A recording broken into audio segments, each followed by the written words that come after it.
नमस्कार, निर्मल शिव भक्ति YouTube channel पर मैं विनय कुमार गिरी आप सभी का स्वागत करता हूं। मित्रों, आज हम लोग एक जिद्दी राजा और एक समझदार सेवक की कथा पर चर्चा करने वाले हैं।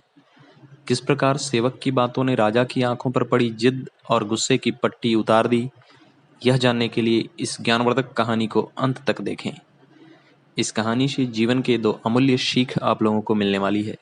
लेकिन जो लोग निर्मल शिव भक्ति यूट्यूब चैनल को पहली बार देख रहे हैं, उन सभी भगवत प्रेमी एवं ज्ञान पिपासु सज्जनों से विनम्र प्रार्थना है कि चैनल को सब्सक्राइब अवश्य कर लें और बेल आइकन को भी ऑल पर सेट कर लें, ताकि ऐसे ही ज्ञानवर्धक वीडियोस के नोटिफिकेशन आप सभी को मिलती रहे।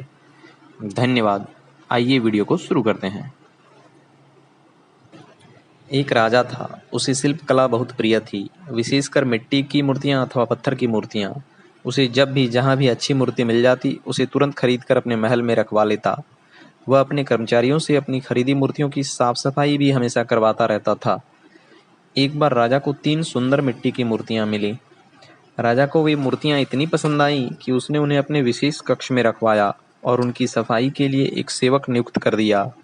एक दिन उन मूर्तियों की सफाई करते वक्त उस सेवक से एक मूर्ति गलती से नीचे गिरकर टूट गई। जब राजा को पता चला तो उसे बहुत क्रोध आया।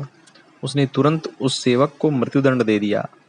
सजा सुनकर सेवक थोड़ा घबराया, फिर कुछ सोचा और अन्य 2 मूर्तियों को भी नीचे गिराकर तोड़ दिया। राजा को इस बात पर बड़ा आश्चर्य हुआ। राजा ने सेवक से इसका कारण पूछा तो सेवक ने कहा, महाराज, ये मूर्तियां तो मिट्टी की बनी हैं, आज न कल इन्हें टूटना ही है, फिर क्यों किसी अन्य को जान गंवानी पड़े। मुझे तो मृत्युदंड मिल ही चुका है। इस दुनिया से जाने से पहले मैंने 2 अनमोल जिंदगियों को बचाने का प्रयास किया है। यह सुनकर राजा को अपनी भूल का एहसास हो गया। उसे लगा, केवल अपनी शौक के लिए मैं लोगों की अनमोल जिंदगी से कैसे खेल सकता हूँ।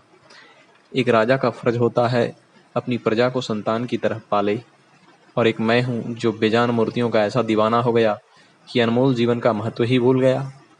मुझसे बड़ा तो यह साधारण सा सेवक है जिसने मृत्यु के द्वार पर खड़ा होकर भी 2 अनमोल जिंदगियों को बचाने का प्रयास किया। राजा ने उस सेवक को मुक्त कर दिया। सेवक ने अपनी बुद्धि और सूझबूझ से राजा को 2 बातें सिखाई। पहला, मानव जीवन अमूल्य है।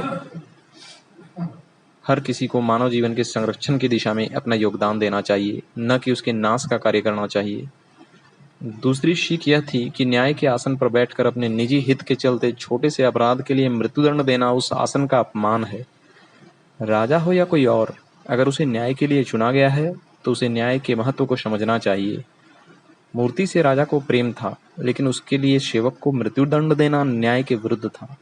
न्याय के आसन पर बैठकर किसी को भी अपनी भावनाओं से दूर हटकर फैसला देना चाहिए। ओम।